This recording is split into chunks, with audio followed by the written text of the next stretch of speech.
LDC spread.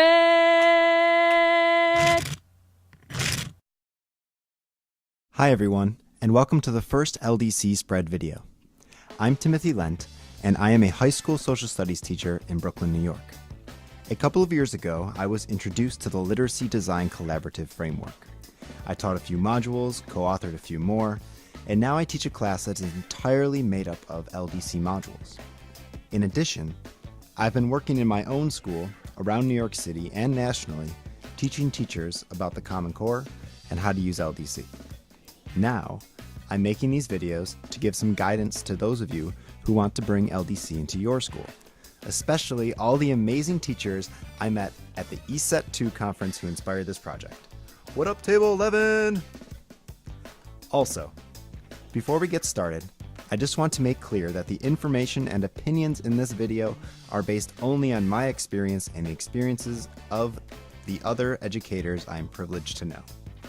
This is not a video officially sanctioned by LDC or GATES or my school, the High School for Youth and Community Development, or our partnership organization, New Visions for Public Schools. This first video is about the pitch, but LDC is not a product. We are not selling anything to our schools except for a common sense way of working with colleagues to design curriculum with literacy at its core. But we are all teachers, and we know that any time we go to a meeting to learn about something new, whether it be a computer program, a textbook, or a teacher effectiveness rubric, that the first reaction is that we are all too overwhelmed, have no time, and that what we already have works well enough. And for the most part, this is true. So how do visionaries like ourselves, who think the Common Core state standards point us in the right direction, and that LDC is a great tool for implementing these standards, go about convincing our colleagues of it, whether it be at a school-wide faculty meeting, within our department, or one-on-one in the teacher's lounge? When you are pitching anything to anyone, your ability to convince them hinges first and foremost on their ability to trust that you understand where they are coming from. Luckily, we are all teachers, and we've all been in the trenches. So, this will be easier for us to do in our own schools than it would be for someone from the outside. Connect with your colleagues on an emotional level by validating their concerns and reassuring them that this journey into the Common Core state standards is new for everyone, including yourself. First, you may need to convince teachers that the Common Core standards set our country in the right direction. Here are some statistics that I got from a presentation from the Student Achievement Partners that make a compelling point. You can access a bunch of free resources for informing yourself and your colleagues about the CCSS from their website, achievethecore.org. You should really go to achievethecore.org. They have way more statistics and talking points for each set. Despite smaller class sizes and a doubling of spending on education over the last 4 decades, we have had little signs of improvement on the NAEP results. And these 2012 ACT results show alarming gaps between the knowledge and skills needed to earn a high school diploma and the knowledge and skills needed for education and training after high school. This, of course, leads to incredibly high rates of remediation, costing many of our young adults a significant amount of time and money. Compounding the cost is the fact that remedial students are more likely to drop out of college without a degree. Less than 50% of remedial students complete their recommended remedial courses.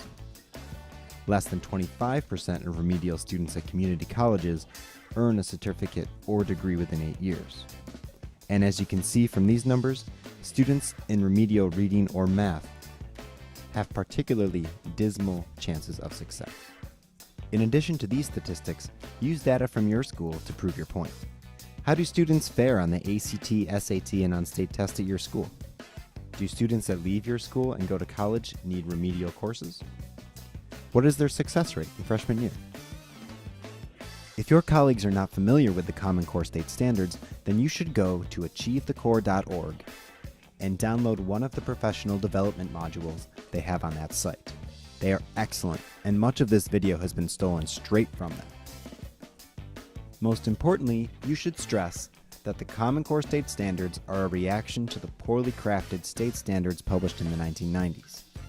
The Common Core sets goals for our students based on the skills they need to be successful in college and career. The design principles were often described as fewer, clearer, and higher. Although these are relative and perhaps even subjective terms, it is worth understanding how these make the Common Core state standards different in approach than typical state standards. In terms of fewer, the design principle is that these standards can be learned within a year. There's very little repetition from year to year of the same standards. The standards are clearer in that they more precisely describe outcome expectations rather than vague or broad descriptions of learning. And the standards are higher with respect to what is meant by higher, not harder standards. Having higher standards means that what is included in the Common Core state standards is actually intended for all students each year. There is congruence between what is stated and what is expected. In addition, you should hit on the most important changes to instruction as a result of the adoption of the Common Core state standards, known as the 3 shifts. Again, if you want more resources on teaching teachers about this topic, go to achievethecore.org and steal everything you can. So, at this point, your colleagues should be saying, how do we stop these educational atrocities and bring the Common Core into our classrooms? We'll do anything! More likely, they'll see the need for change but still be tentative about venturing into the new territory of literacy skill-based instruction. This is very scary for all of us, but luckily, you have the answer. It's time to introduce the Literacy Design Collaborative as the savior and watch some videos. LDC offers teachers a framework for building the college and career-ready literacy skills specified by the Common Core state standards into their curriculum. It has Common Core alignment, teacher's choice, UBD, compelling and flexible assignments for students. What's not to love? This is an LDC vocabulary list for you to get familiar with. Reviewing it will make what I am about to say next make a whole lot more sense. So go ahead, pause, and read it. I'll wait. Back? Got all the terms memorized? Good. There will be a quiz. The LDC planning tools enable teachers to plan content-rich units of study called modules that are Common Core aligned. The modules consist of a compelling writing task that the teacher designed and all the mini tasks necessary for students to complete to finish the task. The mini tasks teach students literacy skills that develop their ability to independently grapple with a task and coherently express themselves in writing. If your teachers use backwards design, let them know that LDC is the same concept, with a literacy focus that will make their students more independent learners. And isn't that what we all want? The best way to showcase this process is to show your colleagues the wonderful videos on literacydesigncollaborative.org. To start, play the one entitled Literacy Matters.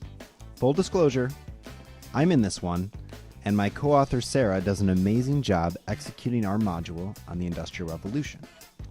Most importantly, though, the video outlines the process of planning an LDC module and highlights some of the LDC tools used in planning instruction. Here, I'll play you a clip. Notice the pretty music, the great production value. Your teachers are going to love this.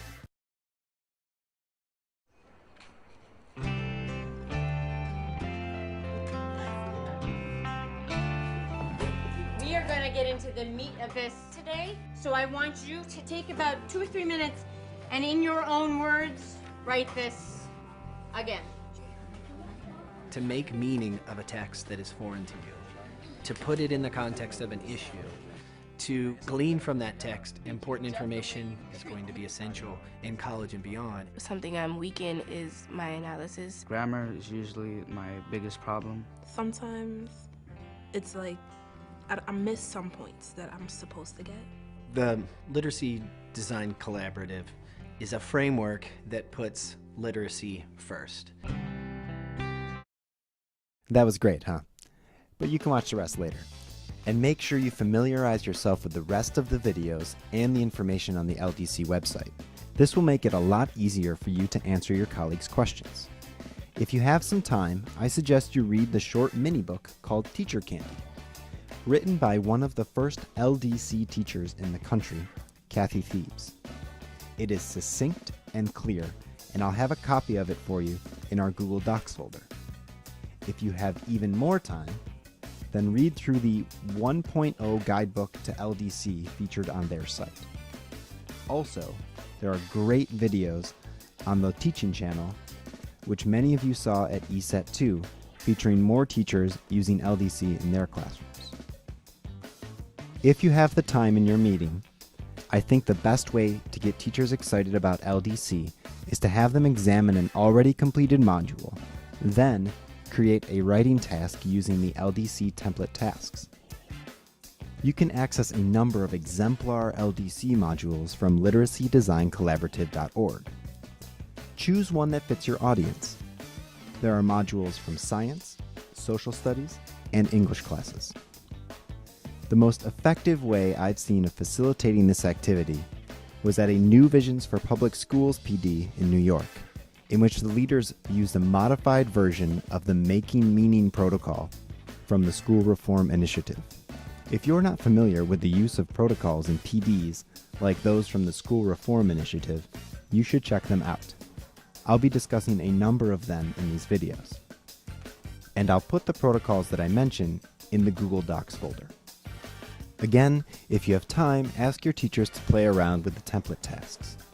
Have them create a question they'd like their students to write about, and have them plug and play their information into a template.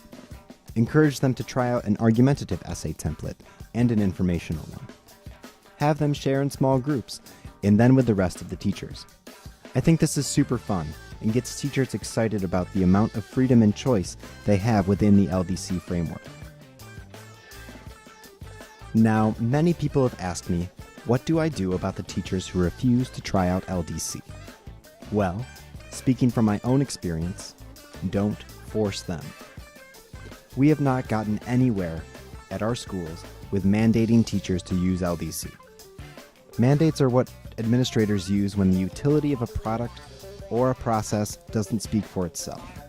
Instead, broadcast the amazing things that you and the other teachers that are on board with LDC are doing in your classrooms. This is the best way to bring new teachers in. Ask your administrators for 5 minutes of each faculty meeting to highlight what the LDC teachers have been up to, and to plug your upcoming meetings. Send out invitations via email for teachers to observe in your classroom when you teach a mini-task. Make your work as public as possible, because if you are shifting your teaching to align with the Common Core, then you are doing some great stuff.